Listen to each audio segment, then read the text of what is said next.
live stream to start. Your agenda holding together, Michael?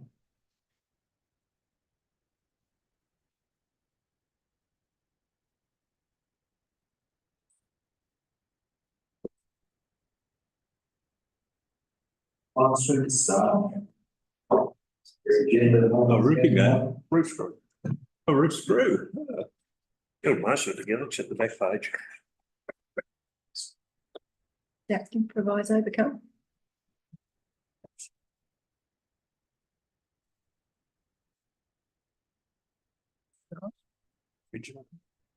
Thank you. All right. If I make a start, just for those that aren't aware, our Mayor Wayne Johnson's currently on leave, and unfortunately, the Deputy Mayor is sick today, so won't be in attendance. And with that said, under the local government meeting procedures, in the absence of the Mayor and Deputy Mayor, the councillors will elect a councillor as a chairperson for our meeting today.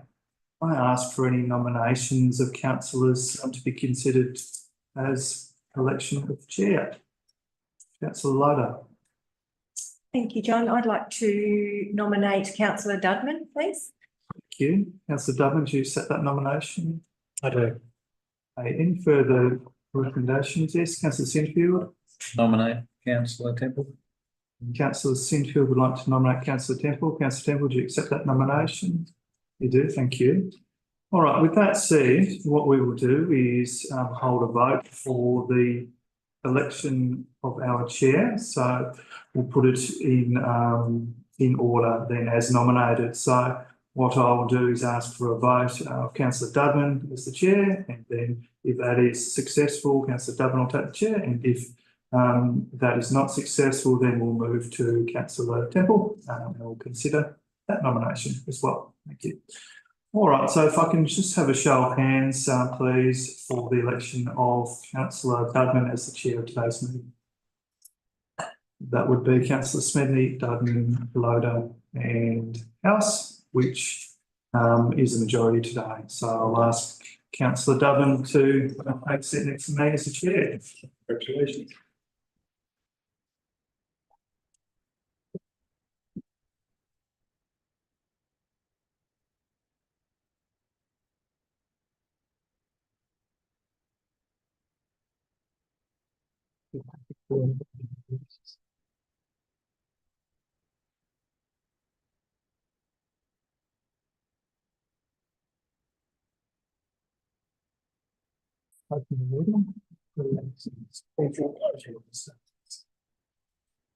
Thank you. I will open the meeting at 3:05 and we'll start with the safety announcement.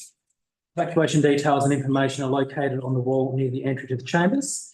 In an emergency, an alarm will sound. Wardens will assist with your evacuation from the building. If directed, please evacuate in a calm and orderly manner via the reception area and go directly to the evacuation point in the car park beside the town hall. And the audio and visual recordings are on. Correct. Yep. And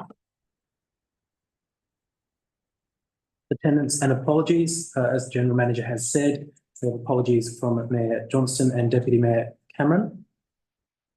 I begin today by acknowledging the Palator and Panahir past peoples, the traditional owners and custodians of the land on which we gather today, and I pay my respects to elders past and present, and I extend that respect to all Aboriginal and Torres Strait Islander peoples here today. Before we begin, I also want to acknowledge the passing of Don Howe. Council would like to recognise the passing of Mr. Don Howe and acknowledge his significant service to the Meander Valley community, in particular as a councillor of Meander Valley when it commenced in 1993, and prior to that as councillor, deputy warden and warden of the Deloraine Council. We pass our best wishes on to Mr. Howe's family and his friends. We'll move to the confirmation of minutes. Could I have a mover for the minutes, please? Let's look. Councillor Loader and a seconder. Councillor Smedley. Any discussion on that? All those in favour? Against? Carried unanimously. Any declarations of interest, General Manager? There are no declarations of interest at this point in time, Mr. Chair. Page 8 details the councillor workshop report. Councillors last met for a workshop on the 28th of May of this year. Is there any discussion from that? Mayor and councillors' reports on page 10. Are there any councillor acknowledgements or announcements? Councillor House. Thank you, Mr. Chair. Yes, I would like to publicly acknowledge the recent passing of Peter Mees, patron and life member of Launceston City Football Club. They've been good enough to send me through some information on him, and I'd like to read that out if I may. The Launceston City Football Club and Tasmanian football community lost a terrific contributor and human being in May when club patron, life member and legend Peter Mees passed away. Peter turned 88 in April and passed away following a short period of ill health. He was part of the Launceston City Football Club for 64 years.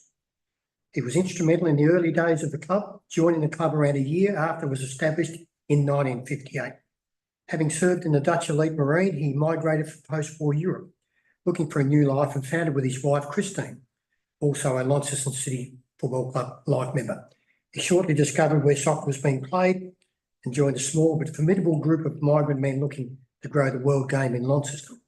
That group was Juventus Football Club, consisting of more than 8 nationalities in those early founding years.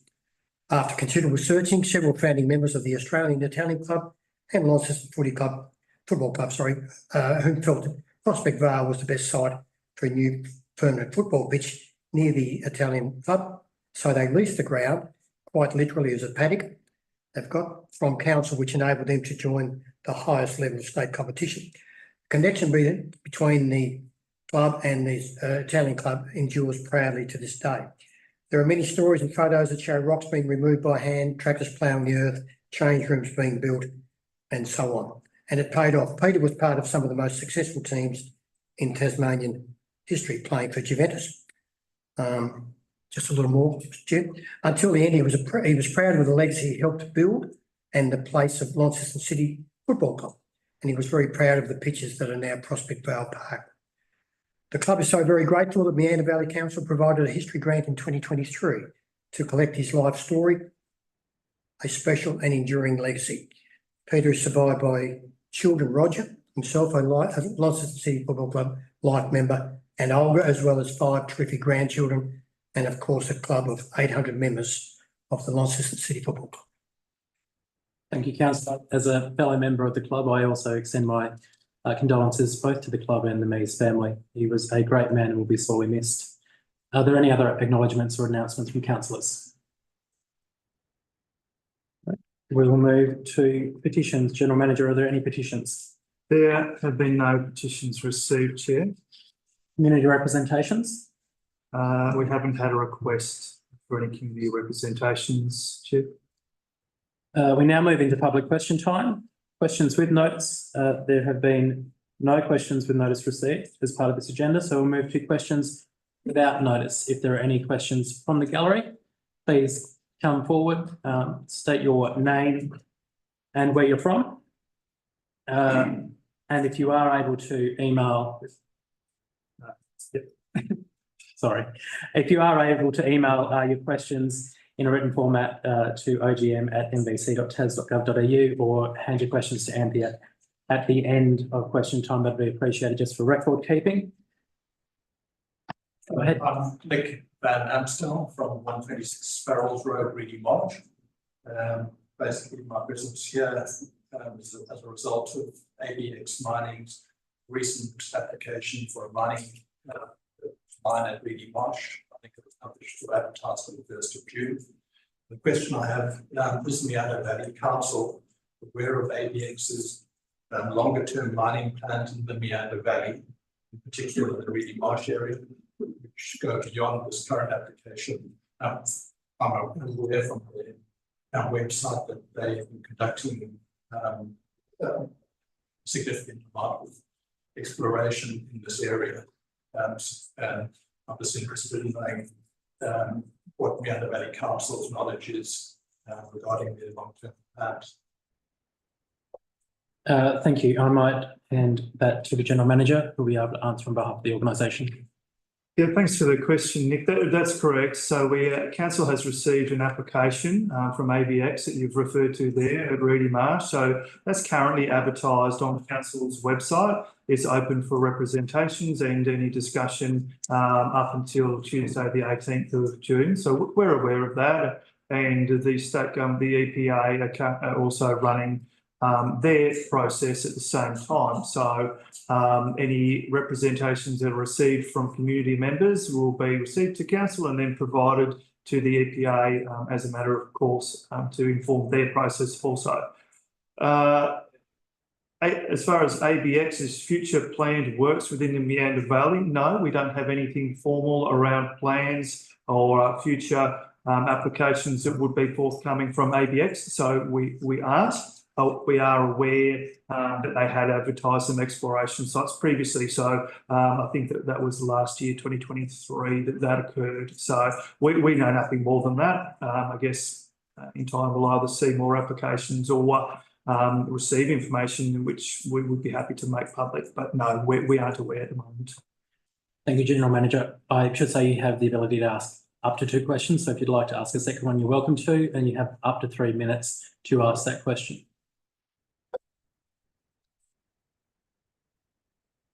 Just as a follow-up, you mentioned 4 applications. Have you had any draft plans from them? General Manager, So not that I've seen. No. are there any further? I add something in that might be useful to the Yeah, matter. sure. In answer to your first question, the councillors, a number of councillors attended some public meetings held at the Selborne Hall, for example, was one.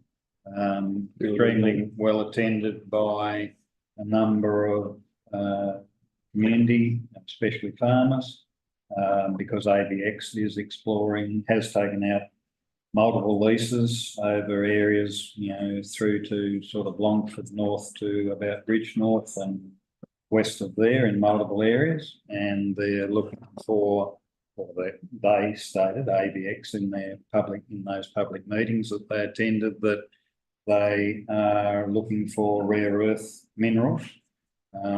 Essentially, this, as I understood it, the takeaway message was the same methodology or exploration that would find aluminium, happened to find concentrations of rare earth elements, other rare earth elements. Curiously, their aluminium's listed in as a rare earth element, I think. So yes, they are actively pursuing a much broader area. Had this, they did actually, ABX did actually come and have a meeting with council. I can't remember, 7 or 8 years ago, probably. And sort of went quiet after that, but certainly they are exploring in a much broader manner for a range of minerals. Thank you, Councillor. But to reiterate the General Manager's comments, Council is not aware of any further plans from ABX, and it is subject to them providing a development application to both us and the EPA. Mining licences are publicly available and can be seen through the Mines Tasmania website as well, but Council does not have jurisdiction or understanding of what's happening from there. Thank you. Further questions? My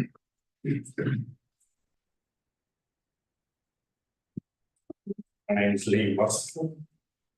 I live at 210 Village Road, Reedy Marsh. Just continuing that question, is it part of the council's due diligence to find out if there are any more applications when reviewing an application for employment? Because ABX has publicly stated that their bauxite is co-developed with their rare earth elements. So they're doing both at the same time, according to their public statements. Would it not be good as part of your due diligence to make sure that you've got the full picture when evaluating their proposal? Thank you for your question.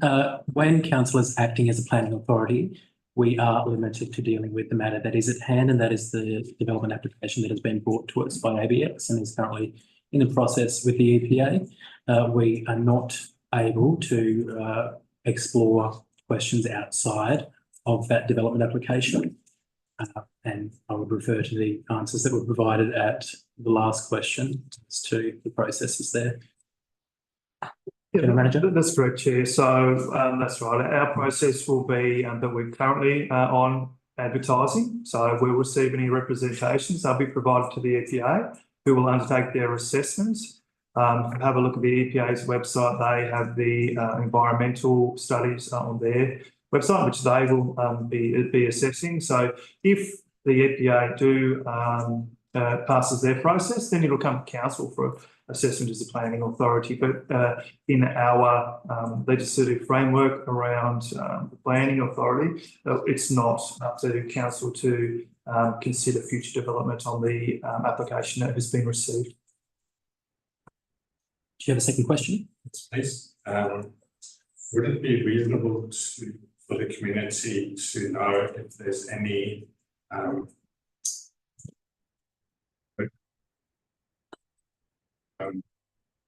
interest that councillors might have in AGX? Would that be a reasonable question? General Manager? Yeah, thanks for the question. So that sort of falls under or two ways with the councillor's role. If they have a pecuniary interest, which is under the Local Government Act, so if they have a financial interest, and whether they have some other sort of relationship with any applicant, that would be under council's code of conduct as well. So could be pecuniary or non-pecuniary, and each councillor would make a decision around any conflict, actual or perceived, that could exist. So I guess each individual council will consider that. Lou. Thank you. Are there any other questions from the gallery?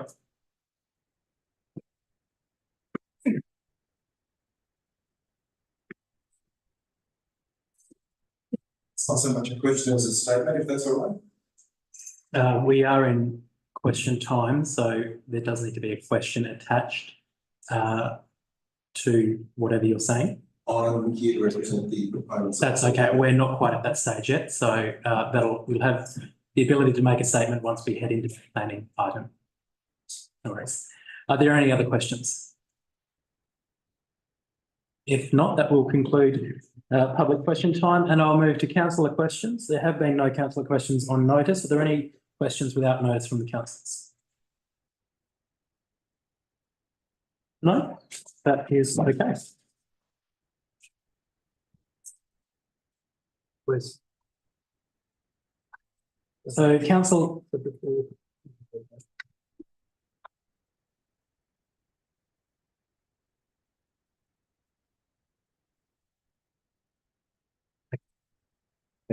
So council will now enter into acting as a planning authority, and the planning authority item is 111A Meander Valley Road, Westbury. I'll call for Mick.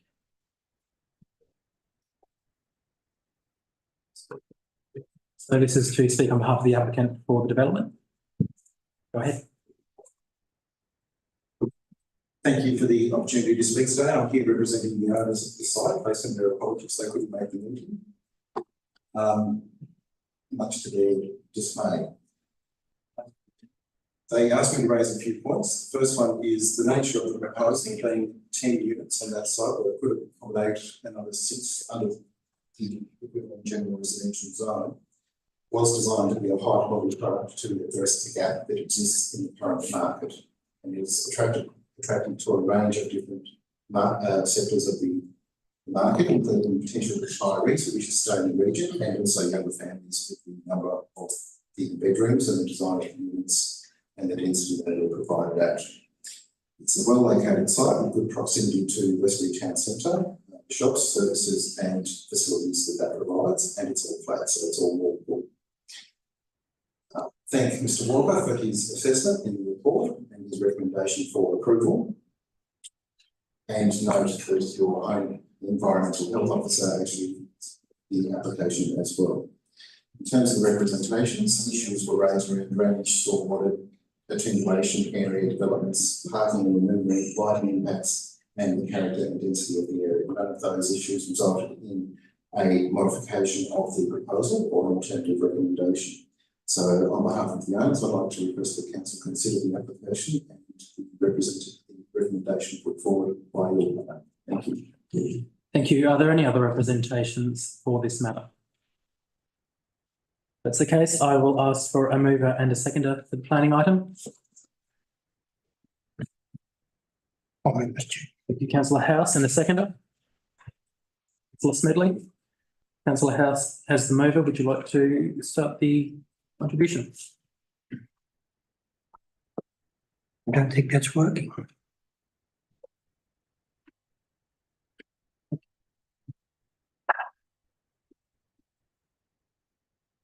Thank you, Chair. First of all, I'd like to thank the representatives that have made their points in relation to this matter. And those, of course, that have outlined their concerns in writing. They've been articulate and they've been well considered representation. So we thank them for that. Whilst I do have some concerns regarding the density, and it's been spoken about at length prior to the meeting today and in the workshop, given that it is in the village zone, I, however, will be supporting the application. We are obligated in law to make decisions on planning matters based on the planning scheme and in accordance with the state's planning legislation. We also need to take into consideration the qualified advice that we've been receiving here. And I'd like to thank George and others that have been, there's a lot of work gone into this. You can tell it's a long document. So I thank those that put all that work into it. It is, there are complex issues when it comes to planning. There's been a lot of consideration given to it. And on that basis, I will support the application. Thank you, councillor. Councillor Smedley as the seconder. I've got no detail apart from what's been received, which is obviously comprehensive. So I'd just like to thank the people who've worked on that. It's very considerable. I'll be working through the discussion, but also supporting the development as well. Thank you, councillor. Are there any other contributions from councillors? Councillor Kelly.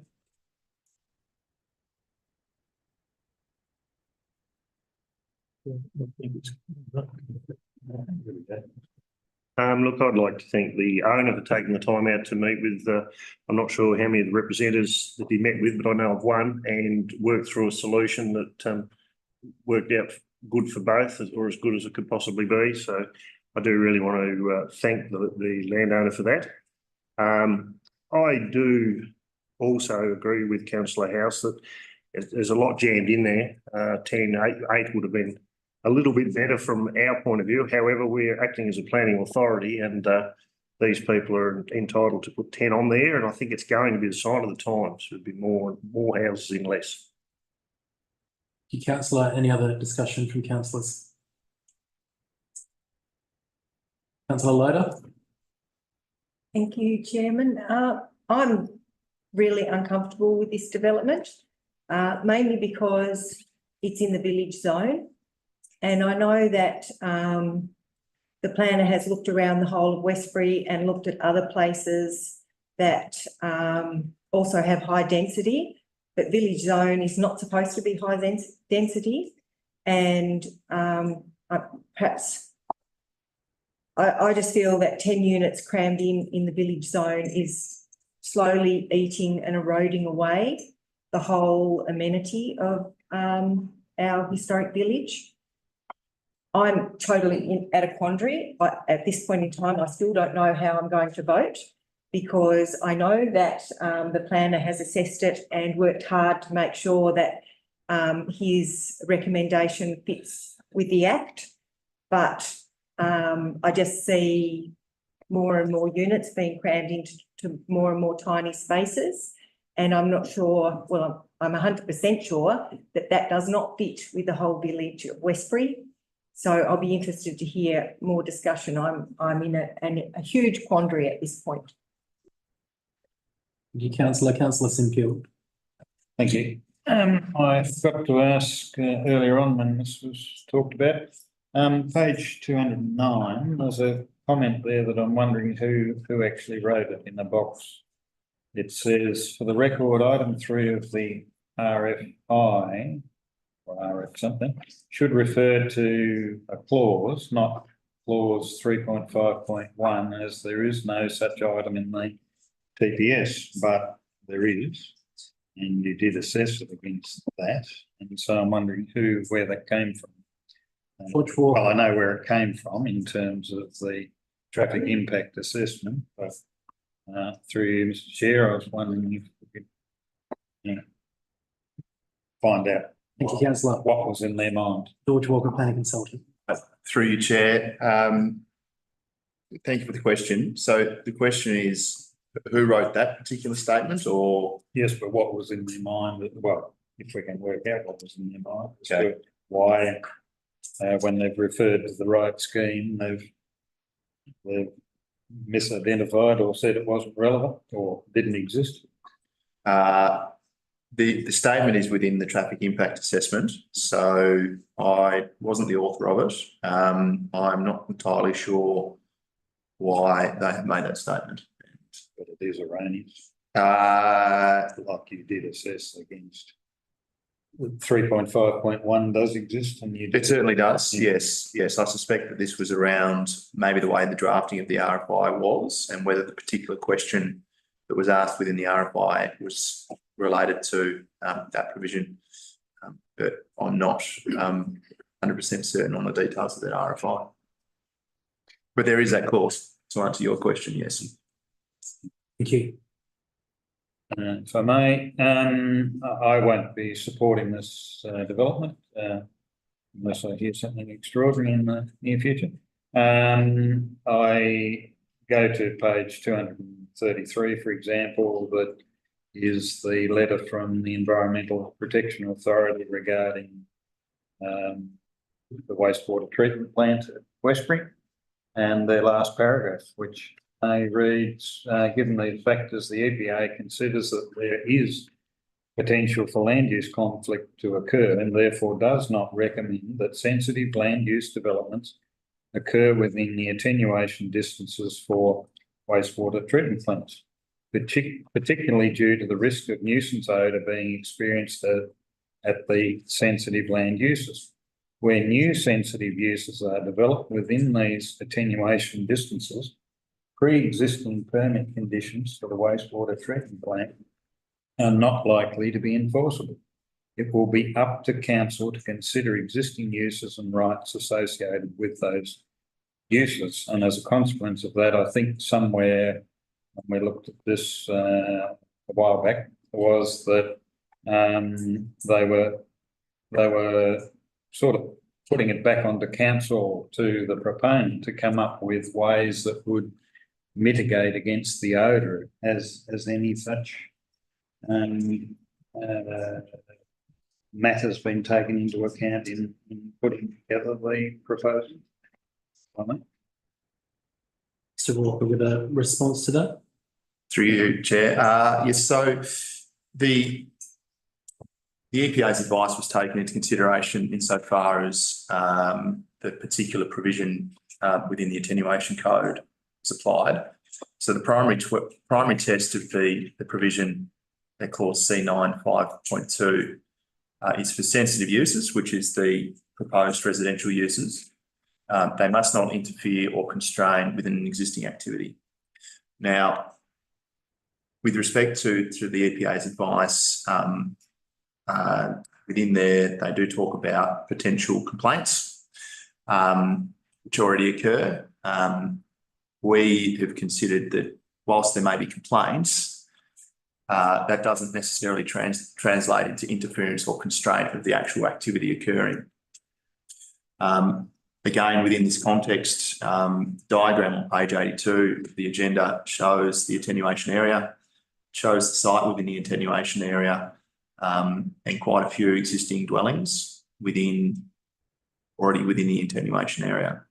So from the perspective of the planning scheme, we consider that there is already constraint and interference upon wastewater treatment plant which is created by the established sensitive uses. And this isn't going to significantly intensify that constraint or interference. The way I like to consider these matters would be if this particular sensitive use was going any closer to the wastewater treatment plant or the lagoons than existing sensitive uses are, then that's something that would likely require further significant investigation. So that's probably answers one part of the question. The other part is that Taswater's submission to Planning Authority notice includes some conditions around mitigating odour emissions through design. That does form part of the recommendation by virtue of including the span notice as a condition on the permit. If it's approved, then the applicant will need to work with Taswater through those odour mitigation recommendations that Taswater have, which aren't specifically a council matter. And above all, we need to remember that the wastewater treatment plant is controlled and governed by the EPA through a level 2 activity.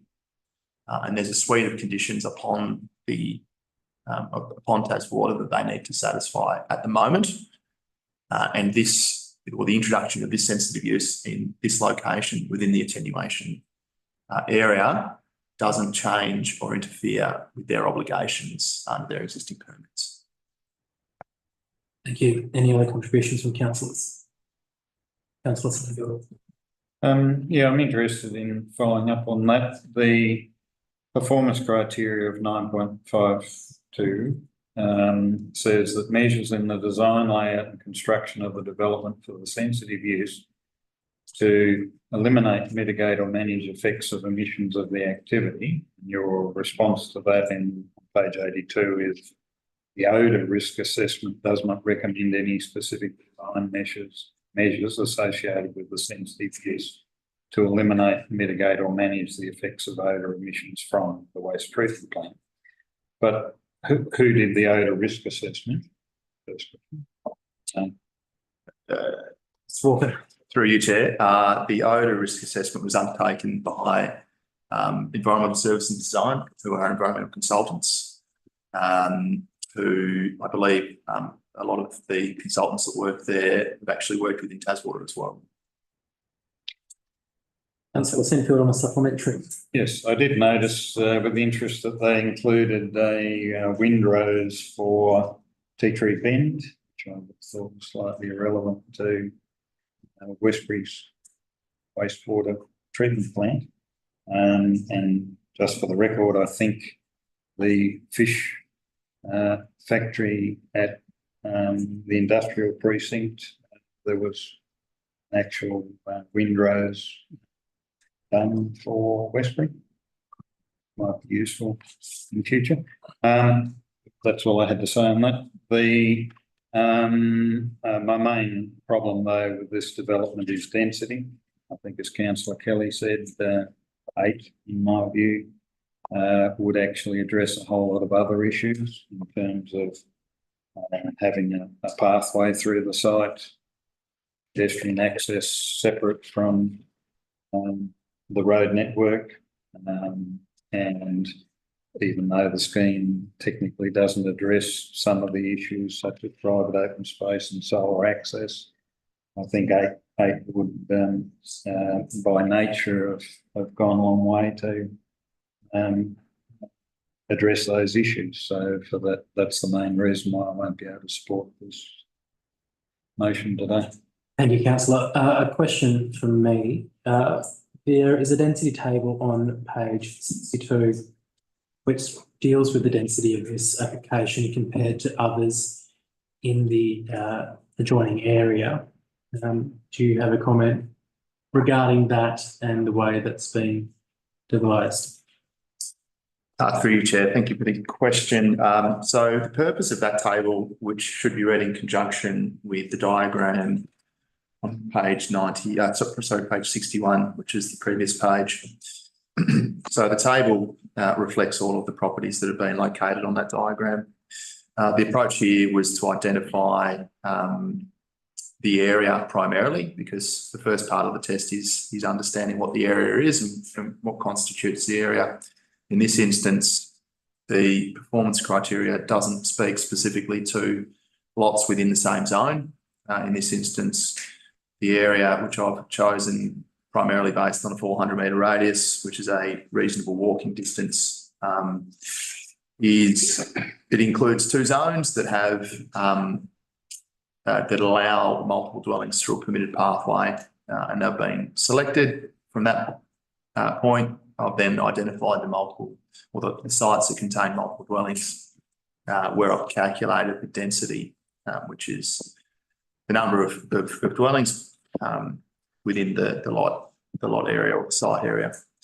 So the result of that analysis is that whilst the density is below the requirement of 600 square metres, which is the acceptable solution for the village zone, it is still quite low within the context of what the density is for multiple dwellings within the area that I've identified, with the lowest being one dwelling per 339.1 square metres of site area. So that's the interpretation of that table. Thank you. Are there any other contributions from councillors?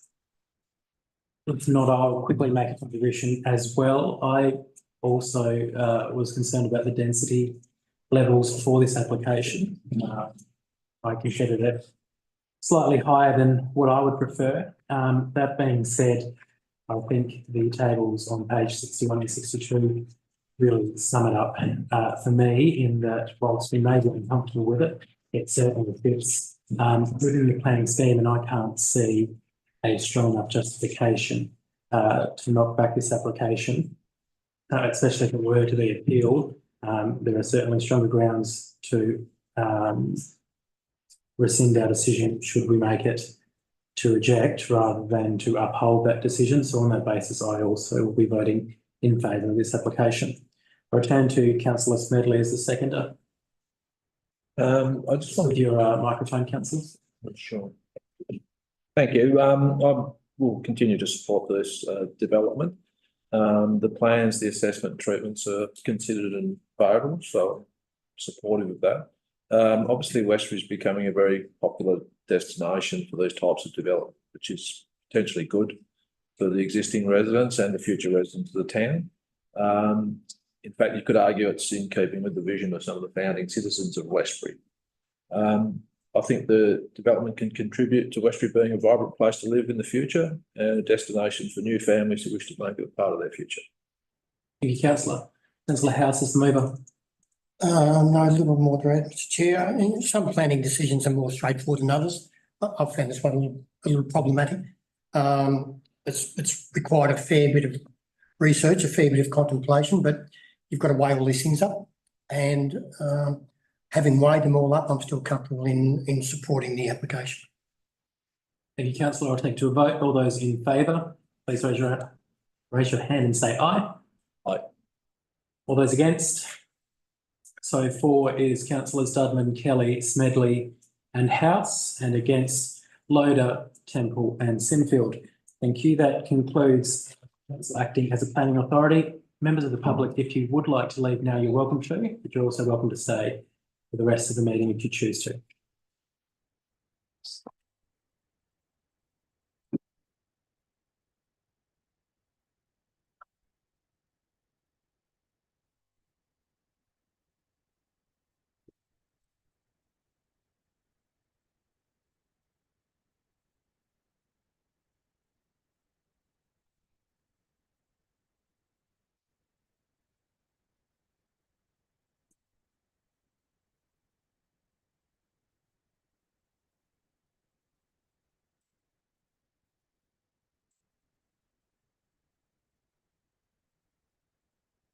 Okay, councillors, we'll move to page 287, corporate services, the 2024 to 25 budget estimates and long-term financial plan.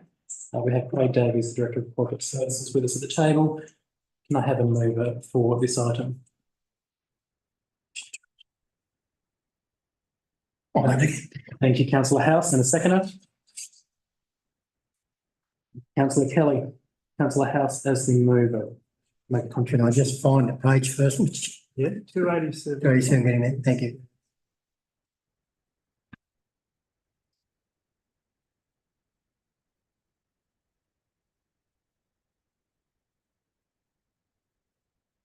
Thank you, Chair. For the budget estimates and long-term financial plan, I support it. We approve it as it stands. Councillor has an obligation to provide many essential services to the community and to have sufficient revenue to do so, whilst keeping cost increases to a minimum. That's what I have to say is a pretty difficult balancing act, and probably becoming more challenging over time.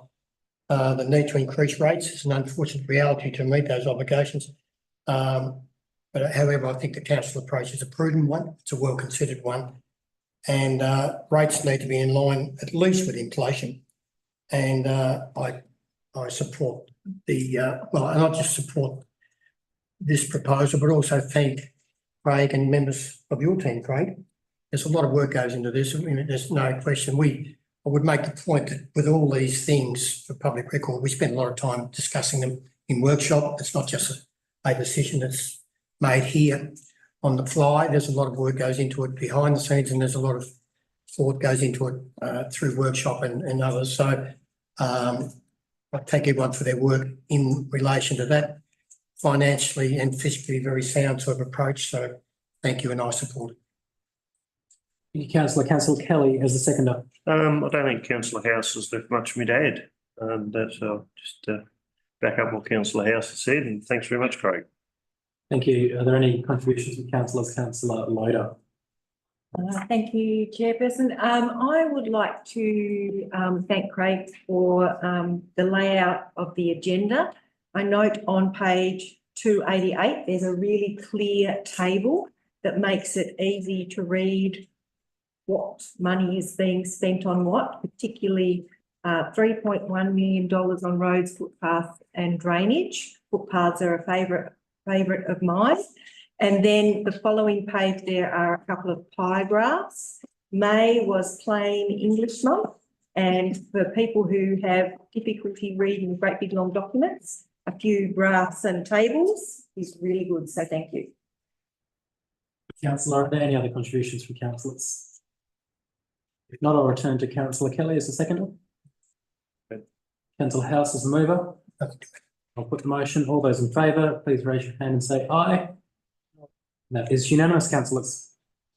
The next item is the 2024 to 25 rates resolution that is on page 352 of your agendas. I have a mover for that, please. Thank you, Councillor Loader, and a seconder. The motion will lapse if we don't have a seconder, councillors. Thank you, Councillor Kelly. Councillor Loader is the mover. Thank you, Chairperson. We have spent a lot of time reviewing this in the workshop, and I hate to think how much time staff have spent preparing this document as well. Any increase that we decide on isn't done lightly. So thank you for all the hard work that's happened here. Councillor Kelly is the seconder. Yeah, not much to add. Thanks very much for the work of the staff. Craig, and particularly our general manager, also in the past kept us in pretty good stead. So thank you for that. Are there any other contributions from councillors? Councillor Temple.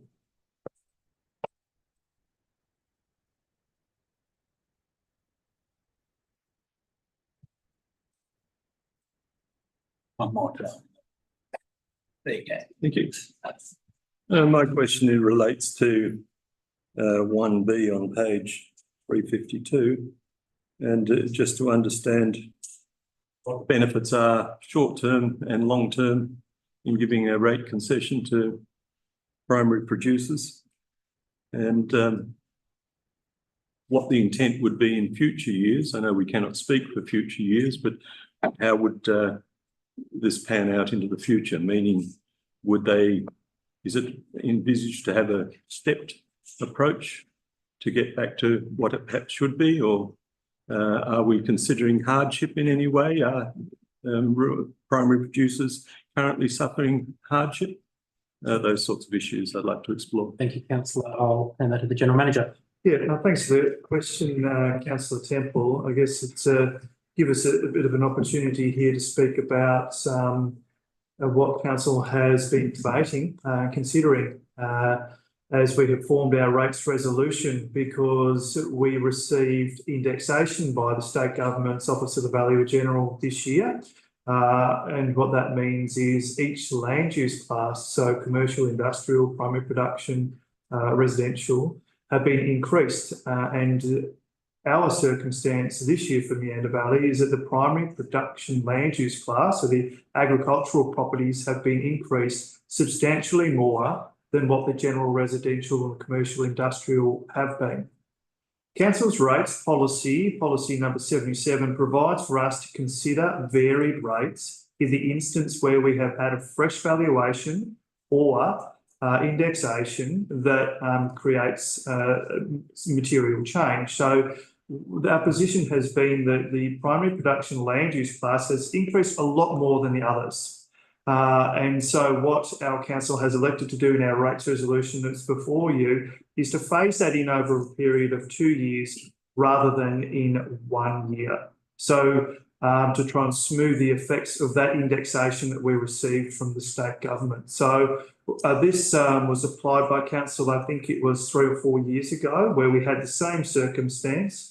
And we thought it appropriate for the primary production increase to be applied over 2 years rather than 1. So this is the decision we're making today. In a year's time, our current expectation is that we would cut one rate in the dollar and all land use classes would have the same rate in the dollar applied. So this is, I guess, a halfway point, councillor, if you consider it like that. Thank you, General Manager. Councillor. Oh, sorry. General Manager. Sorry, you asked another question about financial hardship. So we actually do have a financial hardship policy also, councillor, and there's a form on our website that property owners, if they are struggling to make ends meet, can use and apply to council for a hardship application. A supplementary question, if I may, Chair, and that is, what's driven this? Have we had requests from the rural community or from TFGA? How has this, in the first instance, come to council's attention? General Manager. So it's come to council's attention through the state government's, the Office of the Valuer General's indexation values that have been received by council officers. So as a council, we have received the valuation data from the state government. And we have seen there's a significant change to primary production relative to the other land use classes. I guess councillors have individually received representation from primary production properties previously, and I guess they have taken that on board in the deliberations for this year's budget. Just one more, if I may. Councillor Temple. Would we offer such a discount to other areas if they found themselves in the future having a substantial property value increase as opposed to other areas in the community? General Manager. Well, I'm not going to preempt the decision a council will make. So council will form the decision today that is they believe is right for them. And as I have said, council have made this decision a couple of years ago, so it's not uncommon. And our rates policy provides for varied rates in this instance. It's not specific to land use classes. So you're right. If it were to be the commercial sector in 2 years' time that were to receive a significant spike, the council could and has the ability to consider a varied rate in that instance also. So. Thank you, General Manager. Are there any other contributions from councillors? Councillor yeah, just to, I guess it goes to the previous item as well as to this one, is that our proposal is to increase rates by roughly 5% across the board, whilst I am very concerned with our demographic, etc., as to the impact that will have on them. I note with interest that last week, I think Kingborough announced a 9.7 or 8 increase, and I think Huon Valley was about 7 or something like that. So we are under that, but very mindful of the impact that people are doing it tough as to increasing our rate at all. But I believe that it is necessary to do what we're doing today. Thank you, councillor. Are there any other contributions? Not, I'll concur that it's always uncomfortable raising rates, but we are doing it in a balanced way, in my belief, and I'm more than happy to support the resolution before us. So on that, I'll go back to councillor Kelly as a second. Councillor House as a mover. Nothing to it. I'll put it to a vote. All those in favour, please raise your hand and say aye. That is unanimous. Thank you, councillors. The next item is on page 356 of the agenda, the 2024 to 25 annual review of fees and charges. Do I have a mover for that, please? Councillor Smedley, and a seconder. Councillor Loader, thank you. Councillor Smedley as the mover.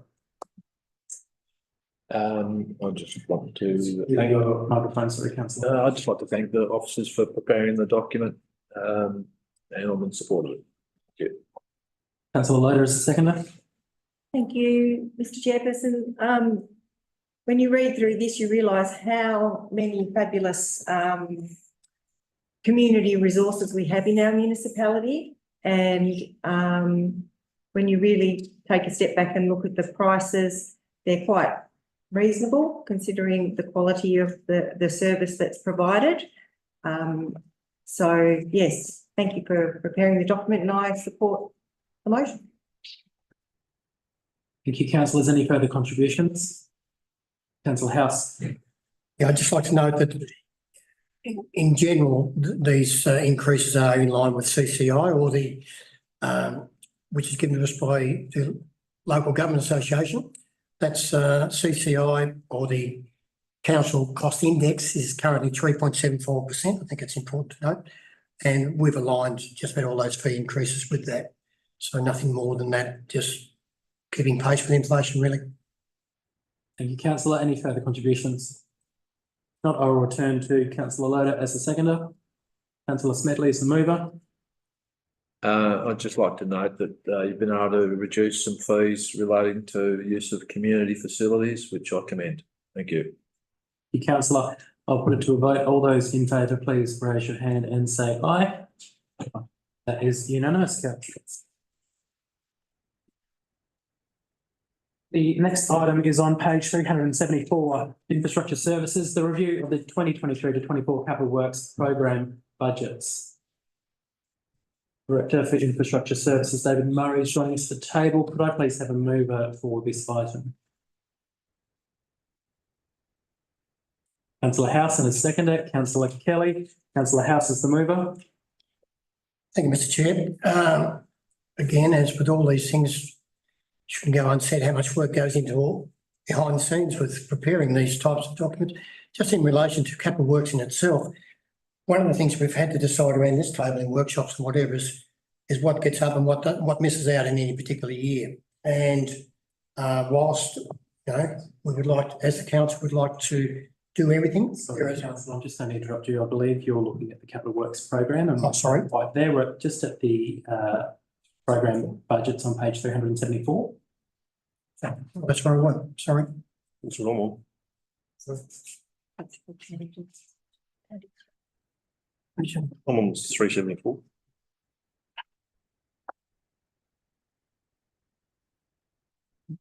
The works program budgets.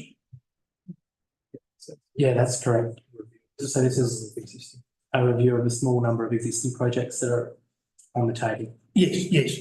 Well, I think you're still comfortable to move. Just in general, just talking in terms of capital works, there's a lot to consider there, but it's also fairly fluid and adjustments need to be made for a variety of reasons. And I think they've been well outlined. I just want to make a point at the same time that with capital works, sometimes, we have to, decisions have to be made that, that need to be, expectations change, conditions change, circumstances change. And in this instance, there's a variety of reasons why there are some adjustments made, and I support them. Thank you, councillor. Councillor Kelly as the seconder. And I don't have anything to add, just open it up for discussion. Thank you. I'll open it to discussion, councillors. No further contributions. I'll return to councillor Kelly as the seconder. The only thing I will add is that I'm quite proud of the facilities and so forth, and that we have in our municipality. We've provided a pretty good service, I believe, as a council, and very proud to be part of it. Thank you, councillor, and councillor House as the mover. Nothing to add except just to concur with councillor Kelly. I think financial stewardship is a highlight of this particular council. So thank you to all involved. Thank you. I'll put it to a vote. All those in favour, please raise your hand and say aye. Aye. Any against? That was unanimous. Thank you. Page 377 is the 2024 to 25 Capital Works Program. I have a mover for that item, please. Councillor Loader and a seconder. Councillor Smedley. Councillor Loader as the mover. Thank you, Chairperson. I'm very excited about Capital Works. I think it's, I know I receive lots and lots of requests, as other councillors do, for different things in the community. And I keep a little spreadsheet, and then when it's time to submit them, I write them all down and I send them in. And I don't envy the task of staff who have to then go through all those requests. But it's, as I try and explain to people who say to me, why haven't I got a footpath outside my house, or why haven't I got this? I say, it's very similar to a household budget. You've got to decide what the priorities are, and how much money we've got to spend. And as I said, I don't envy staff having to look at all these requests. But I do have a question. So I receive lots of requests, as I know other people do. But if somebody wants to have some input into this, how do they go about it? General Manager. Thanks for the question, councillor. So perhaps I'll go to Rob Little, Assets Coordinator. But residents' requests for additional services through the Capital Works Program can be received at any time, because our council officers within the Infrastructure Department will capture those. And you're right, so we make a decision today. But yeah, suggestions will come in throughout the course of the year, and they will be collated through the same process that you have suggested that you've undertaken yourself, and submitted those. We'll keep a log of those requests, and when the time comes, trying to put forward cost estimates and the benefits sought potentially from those projects for councillors to deliberate through council workshop discussion, as you say, to make those tough decisions about what does fit into the budget, what's affordable and what's able to be delivered with our existing staff, but also with the suppliers in the market, because at times the volume of work that they have on the books fluctuates as well. So perhaps Rob, any comment on that? Through you, Mr. Mayor. Yeah, happy to take it any time, any community requests. I guess there's a couple of ways. One is just to request through council. We will put it through the same process that any request comes in. If it's a councillor request, staff request, we use the same process. Another option is to write a letter to the General Manager and a request as well. That's always another option. Again, that'll come to me and go through the same process to be added into the program. It's difficult with one-off requests that they are a one-off request, so then it's matching that back to strategic outcomes of council and needs for the community as well. So that's really where it balances against what's the greater good. But the more we get, the more we know the demand, and helps us understand, make better informed decisions. So the more that we can get from the community, the better we know where. That helps us understand where the demand is, and then we can feed that into futures. You know, it may not get up this time, but it may go on a list for future years. So, yeah, we apply the same process for every work. Thank you. Are there any further contributions? Councillor House. Yeah, again, I'd like to thank Rob and his team for how they prudently managed this. the point that Rob just made then, I think is an important one, that whilst it may not be approved this year, doesn't necessarily mean that it won't be looked at again next year. You know, these things sometimes just take time. You know, patience is sometimes difficult, but you can only work within the budget that you've got, and we've got to keep all of our rates and everything to a sustainable level. So I think you do a wonderful job in balancing all that. So well done.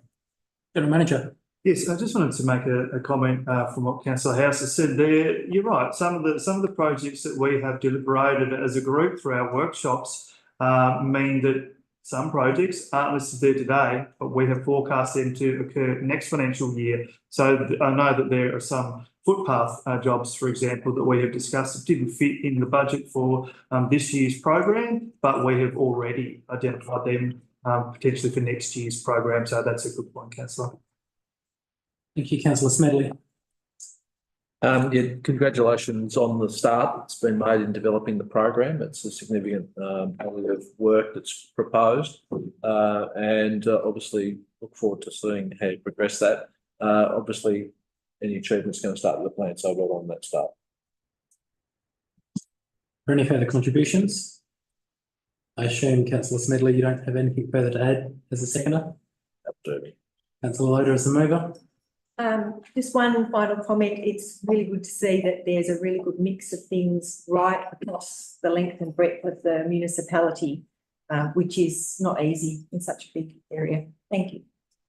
Thank you. I'll put it to a vote. All those in favour, please raise your hand and say aye. Aye.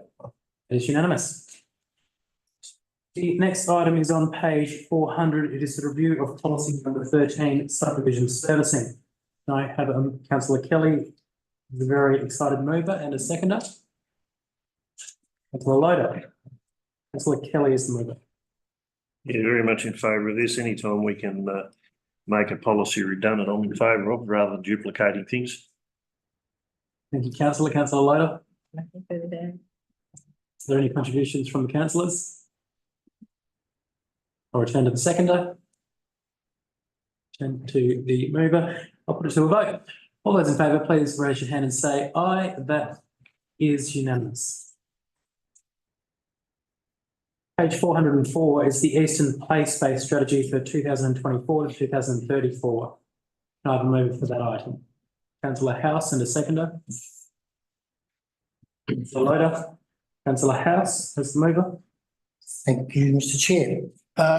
Firstly, Linda. Yeah. Linda and your team, I think that's an extraordinary document. The amount of work that's gone into that, I think, is just amazing. It covers a whole range of areas, and it talks about the changing demographics and connectivity and all those things which are really important. It's a 10-year plan to identify opportunities to more efficiently service our communities in terms of play spaces and recreational spaces, and that's a bit of a trick to make all that happen. It's some 70 pages, I think, that document, and there's a lot of work. So there's been a review of the distribution of play spaces all the way through Prospect Vale, Blackstone and Hadscombe. I guess it's consolidation is probably the best word. There's, for example, in the area where I live in Prospect Vale, there's 2 new parks, one in Harley Parade or New Witch Parks and one in Las Vegas Drive. So it makes one redundant, which makes sense. And it also minimises the long-term cost of maintaining those areas. So I think this is very prudent and well considered. So thank you. Councillor Loader as the seconder. Thank you. I concur with what Councillor House has said. It's a fantastic document. From a plain English perspective, it's got lots of nice graphics in there, which makes it easy for people who are either have difficulty with reading or are too busy to read it to just get a really good capture of what the strategy is all about. I really applaud the fact that the community was able to have such robust input into this strategy, which is really fantastic. And given that we're just becoming higher and higher at density, particularly in that area of the municipality, our play spaces for young and old are really vital. On the weekend, I was at Prospect Vale Park and Launceston Running Club ran 5 kilometres throughout Prospect Vale. We did actually get lost because the course was a little tricky, but so many lovely places to run and to use to use those beautiful spaces that the council maintains. So looking ahead for 10 years, fantastic. Congratulations, fantastic document. Thank you, councillor. I'll open it up for discussion. Is there any further contributions? Not, I'll return to councillor Loader. Councillor House is the mover. Nothing to add. Well done. I'll put it to a vote. All those in favour, please say aye and raise your hand. Aye. That is unanimous. The final agenda item for today is on page 524. It is the 2024 to 25 annual plan. Can I have a mover for this item? We missed one, Benno. Oh, no. Right. 776. 476. 776, councillor Kelly. Apologies, that's page 476 for the annual plan. Can I have a mover for the item? Councillor Loader, thank you. And a seconder? Councillor Smedley. Councillor Loader is the mover. I'll happily open it up for discussion. Councillor Smedley as Nothing at this point. open up for discussion. Any contributions from councillors? Councillor House.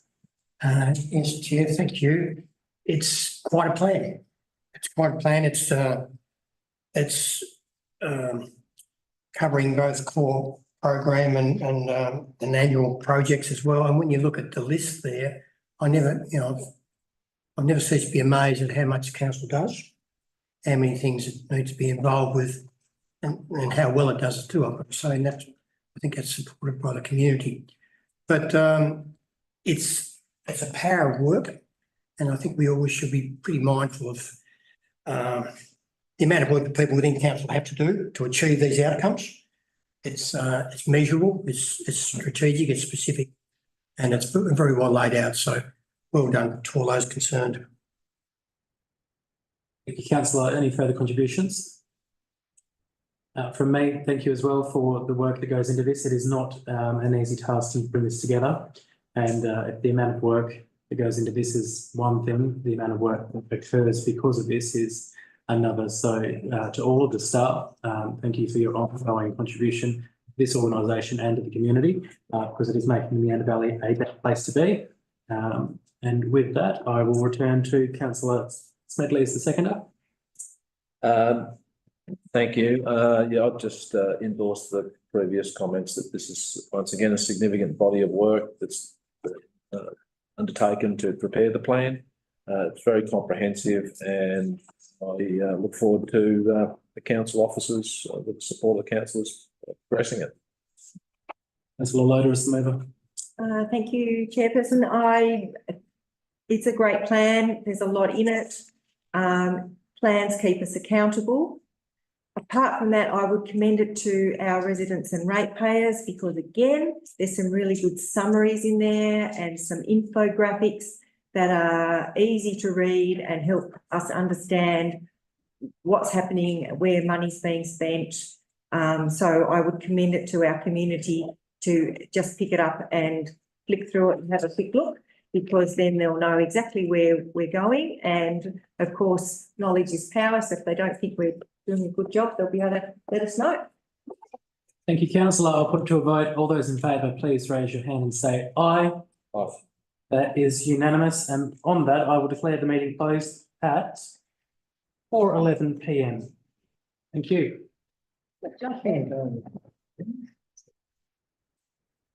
Any picture of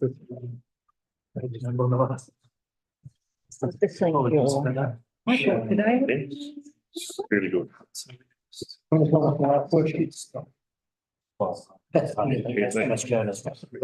Have a bit of it. Tidy up. That's